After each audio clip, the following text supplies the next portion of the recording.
আসসালামু আলাইকুম ভিউয়ার্স। এই মুহূর্তে আমাদের কাছে একটি S03 একটি ফোন এসেছে। ফোনটির প্রবলেম হচ্ছে পাওয়ার আসে না। তো এই ফোনটি আ অ বাইরেও দেখানো হয়েছে। দেখেন সিপিইউ তে কাজ করা, স্টেনসিল গুলো তোলা। এটা আমরা চার্জার লাগায় দেখবো পাওয়ার আসে কিনা।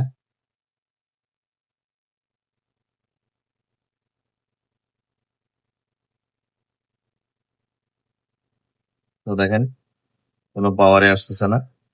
তো এই ফোনটি এখন আপনাদের মাঝে ফিক্স করে দেখাবো। চলুন ভিডিওর সাথে থাকুন। সিপিইউ, eMMC দুটোটাই রিবোলিং করবো।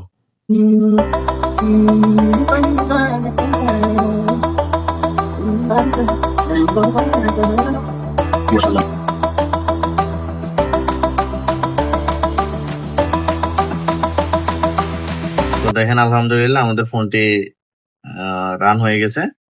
তো আমরা ফোনটি স্টার্ট করে দেখবো ফোনটি ঠিকঠাক কাজ করতেছে কিনা। তো এই সমস্ত ফোনের কাজ আমরা করে থাকি। তো এই সমস্ত ফোন যদি কারো প্রবলেম হয় আমাদের সাথে যোগাযোগ করতে পারেন। মনে করেন 2-3 দোকানে দেখাইছেন হয় নাই, বোর্ড বোর্ডের কন্ডিশন ভালো থাকলে আমাদের সাথে যোগাযোগ করতে পারেন। আমরা ইনশাল্লাহ ফোন যেভাবে হোক রানিং করে দেব।